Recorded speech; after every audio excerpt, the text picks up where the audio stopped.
Okay, thank you. Someone start the clock again.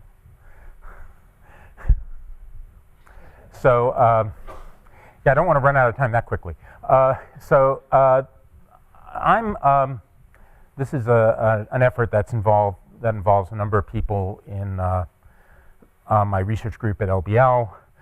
The lead on this is Hans Johansson, who was unfortunately had a family conflict, so he couldn't come this week, and possibly that's just all for the best given our deadlines.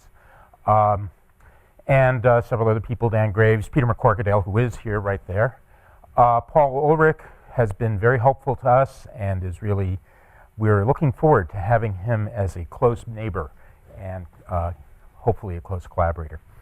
There are two other people I should mention in this who have been, well, in one case literally, in one case figuratively, eminence grises in this effort, which are Bill Collins and Christian Jablonowski, and have been providing us with a lot of advice and guidance.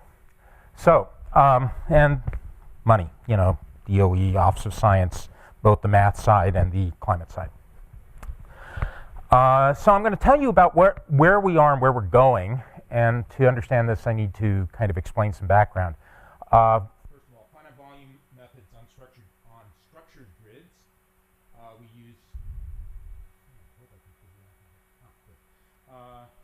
the divergence theorem for computing the average of the divergence of F over a control volume. So this is what I would call principled finite volume, in the sense that everything is going to be computed, primary dependent variables, right-hand sides, everything in sight is going to be computed as averages over control volumes. So when you do this, you get a relationship that is exact. That is that the average of div F over control volume is 1 over the mesh spacing times the difference in fluxes, averages of fluxes over faces in each of the directions. And the only place where you introduce approximations is the choice of quadrature for these integrals, for the averages of the fluxes. For smooth grids, the truncation error of the approximation to the flux is the same as the truncation error in the error in the flux. So standard difference approximation cancellations apply here as well. We can do this with semi-discrete time.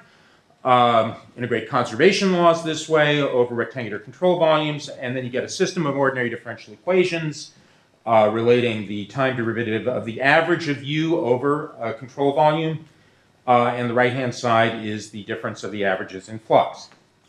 We use a method of lines approach, separating spatial and temporal discretization, typically Runge-Kutta methods for temporal discretization.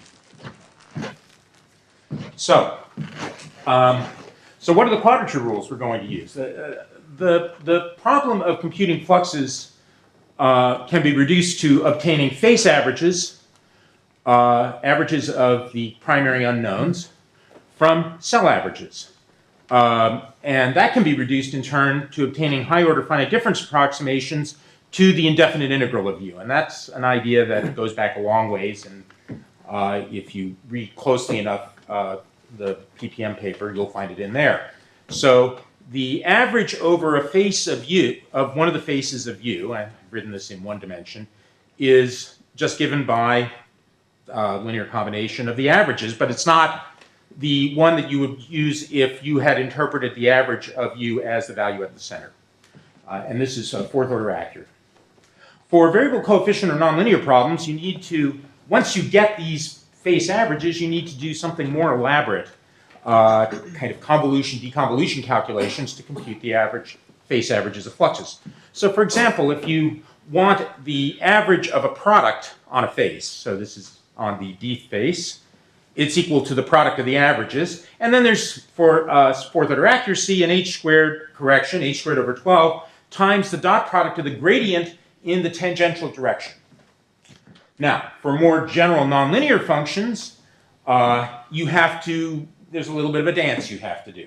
The dance is start out by doing deconvolution, that is, take the average, subtract off the average over the face, subtract off h squared over 24 times the tangential Laplacian on the face, And that gives you the value at a point, at the center of the face, to order h to the fourth.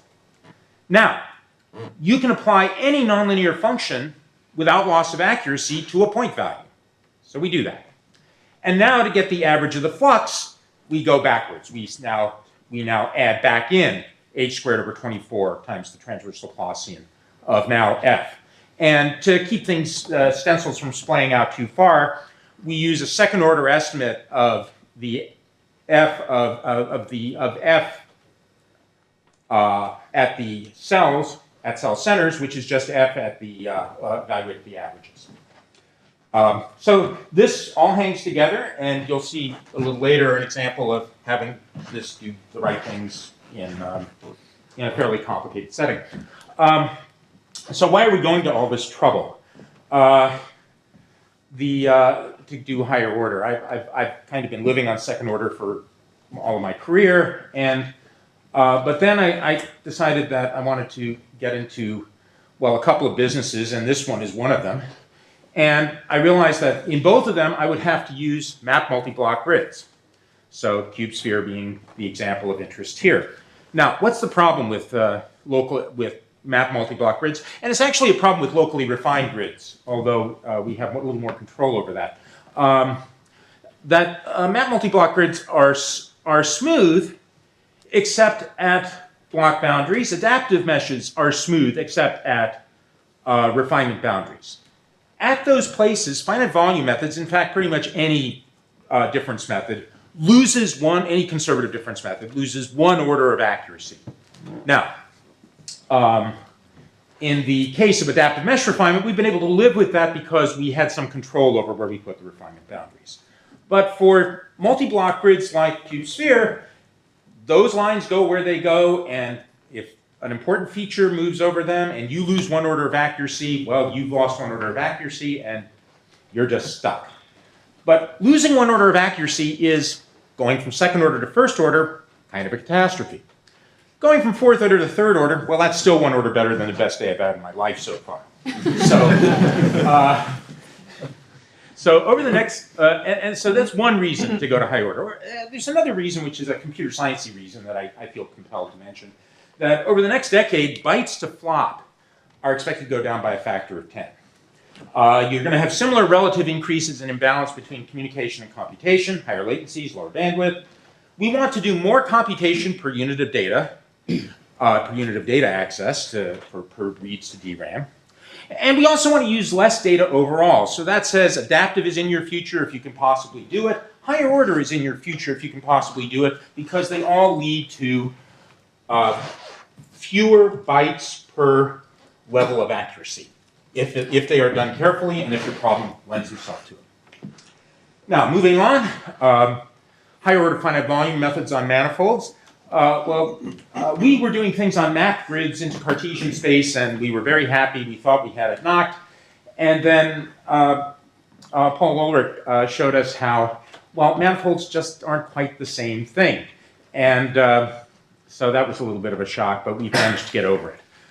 So here's what we're doing. We assume we have a smooth mapping from an abstract coordinate space to the manifold. In fact, we assume we have 6 of them, and it's corresponding to the 6 patches. And we assume actually there's a little bit of slop in the maps, that the maps can be extended smoothly beyond the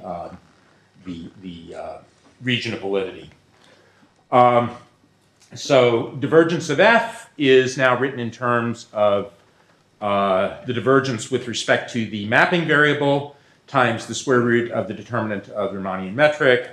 So this thing looks like this thing schizophrenically to me, who's done mostly map things in Cartesian space, looks like a combination of the Jacobian and the transpose of the Jacobian matrix of the deformation matrix.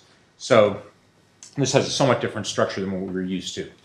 Finite volume discretization. If you have a rectangular cell in the mapping space, then you can do the change of variables, and you end up with something in flux form. And then we can use the same tricks that I told you about to compute fourth order accurate approximation to the face averages. The the average of square root of g times f on a face is equal to the average, the product of the averages plus the derivatives. So there's some other complications with map multi-block grids, which is you have to, at some point, to evaluate stencils, evaluate ghost cell values off of the grid. So let's consider, I put up here something that was a convenient picture that was clear but does not apply to climate. This was something from the other application, which is plasma physics. So we have actually 8 grids intersecting here. And we consider the black grid here, and we need ghost cell values on the extension of the black grid, and those things are in boldface black. So how are we going to get them? Well, what we're going to do is we're going to take a collection of values from wherever they're available nearby. There's a systematic method for doing this. And in fact, when we have an 8-grid intersection, it's a little bit complicated, but again, it's a systematic way of doing this. And we're going to use enough, so that gives us it gives us a collection of values, and we're going to interpolate a polynomial. How are we going to interpolate it? What we're going to do in this flat Cartesian space is say that what we know is that the average or the integral of the solution over a volume is equal to the integral of that polynomial over a volume. Well, if you choose more points than you have monomials, you get something that's overdetermined. It has maximal rank. It's well conditioned. You use least squares. If you want your interpolation function to satisfy oh, that was. Please come back.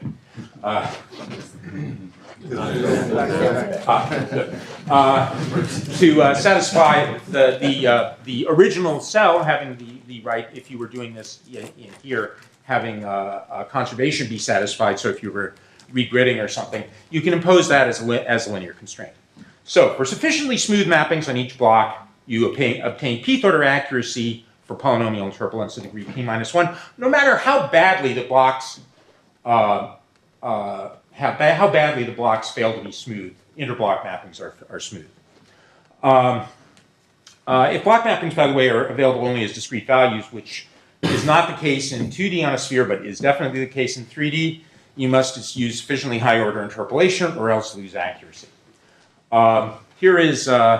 This is a calculation of the correlated cosine bells. I'll show you the calculation itself in a moment, but this is solution error versus some measure of the number of mesh points. I think it's probably the number around the equator over the 4 patches. And we're seeing 4th order accuracy, L1, L2, L infinity. So everything's performing as advertised. So here's the corresponding picture.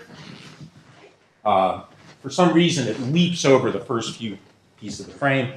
Oh, and by the way, this had a limiter on, and I can't tell you whether those numbers were with the limiter or without the limiter, because Peter just checked the numbers, and the convergence rates were, and the errors were within 1% of each other with and without the limiter.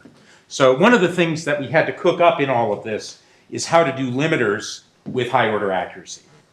And that didn't clip at the extremis. So these are really 4th order accurate with limiters. These are another single level example. This is without a limiter, I know for certain, because I can, so this is the barotropic instability of a polar jet. I say words like that with a certain amount of trepidation since I have no idea what they mean. So this thing kind of goes around. And here's how I can tell there's not a limiter. See these oscillations here? They are the signature of lagging phase error. So we're a little under-resolved on this one. And since we're using essentially center differencing, you get the phase error is always lagging. You're using center differencing for explicit 4th order Runge-Kutta. So you get lagging. We'll get the limiters into these things later. Okay, now how are we going to do AMR? We use block structured refinement in space, 4th order interpolation of ghost cell values in space. For refinement in time, we use a dense representation of whatever Runge-Kutta time evolution that we're using to perform high order interpolation in time. We're fully conservative at refinement boundaries, and this is all built using the Chombo AMR framework, kind of vanilla AMR, that is without all of this mapping stuff, scales to 10 to the 5th cores, even for elliptic problems, and has continued development under the DOE SIDAC program to obtain scalability and performance on multi-core systems. Now, I had down here kind of my an example that has nothing to do with climate. It's shock reflection problem. It's my version of Hello World for just about anything, is to run this particular problem. But the point of running this problem is that is to kind of address preemptively a canard about center differences and semi-discrete methods. Yeah, they can be, these are shocks, these are all kinds of complicated things going on. You don't see any sign of 2 delta x lagging phase errors being a problem here. That is, so the point is that classical high-order center differences, when engineered correctly with the right limiters and right high-order dissipation mechanisms, can work just fine, thank you very much. So, what are the AMR issues for spherical shells? Well, first of all, after much debate that we lost, I don't think we lost. We were just listening to what people were telling us. It was decided that we would start out by doing horizontal refinement only. Boy, is this a headache when every other piece of code you've written has had isotropic refinement. So that's what's been taking us a lot of time, is getting all that in place. Proper nesting between levels for multi-block stencils. So stencils kind of extend out in ways that are a little bit difficult. Consistency of discretization of metric terms between levels. That's not a problem in 2D, but in 3D, when you have orography, this is going to be a problem. We solved it for map grids, and we're going to have to apply this mapping we're going to have to apply this to 3D. And coupling to column physics, it's a physics problem and a software problem. Just to show you we have something running in with AMR. Here's, no, I didn't want to do that. Here's one. So that was 2 levels, and it'll come around the other side, and then 3 levels, and everything, as I said, hangs together pretty well for single counts. So since Donna's standing up, I better pick up the pace a bit. So where are we going? What are we implementing right now? Even as, well, I hope not as we speak, because it's 2 in the morning in California. But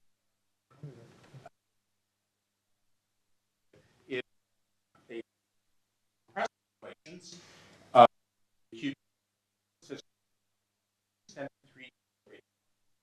you shall so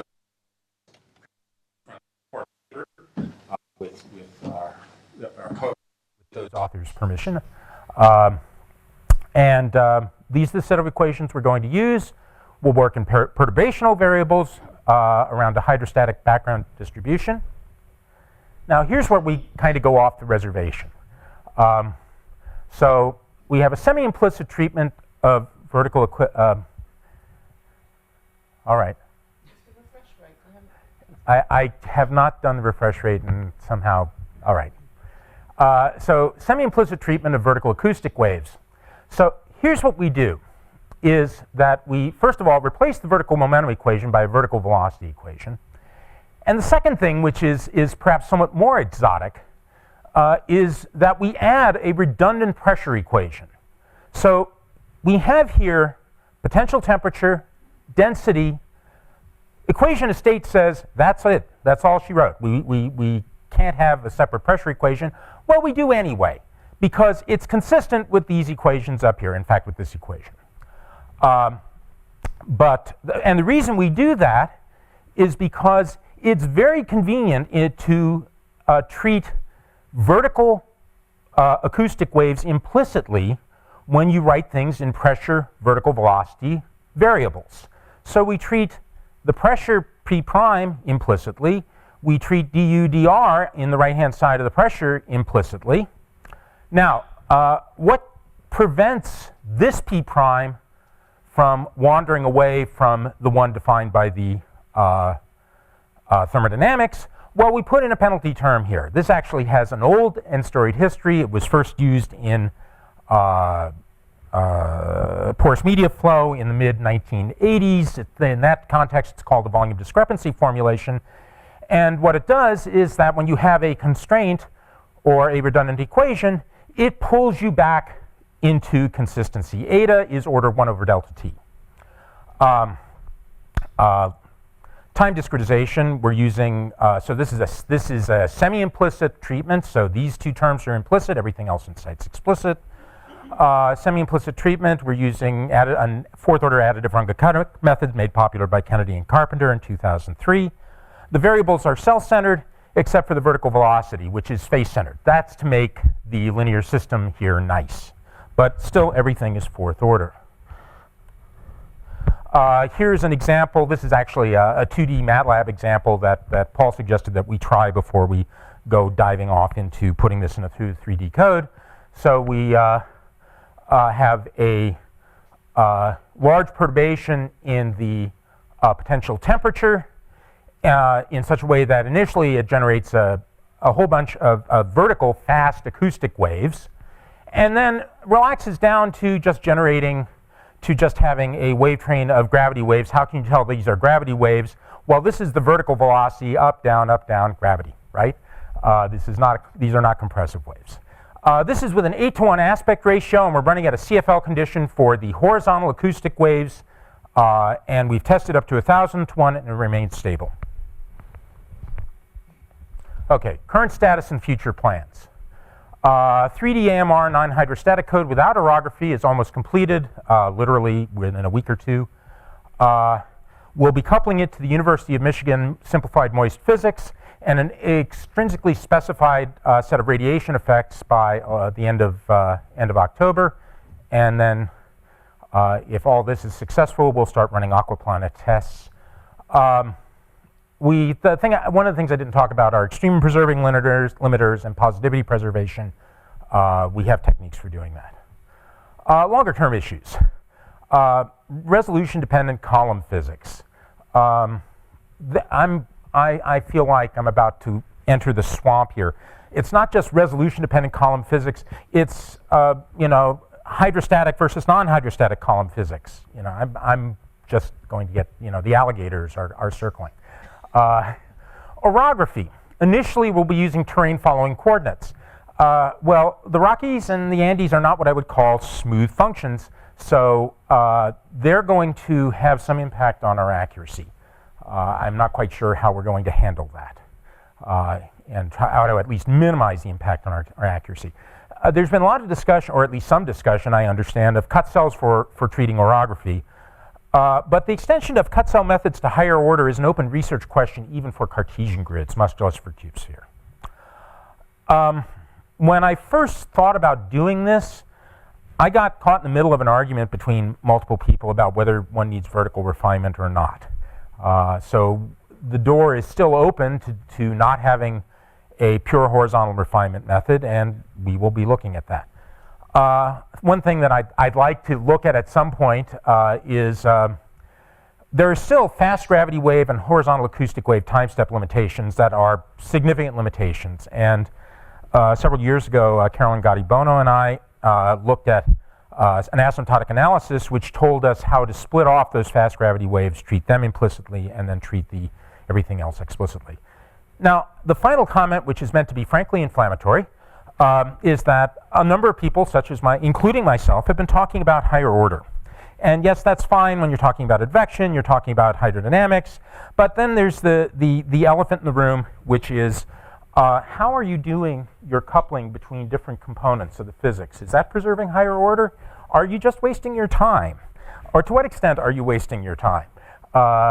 This is something that I think needs a much closer look, and it's above my pay grade to try to figure out how to get that much closer look. Okay, I'll stop here. Thank you. At 25.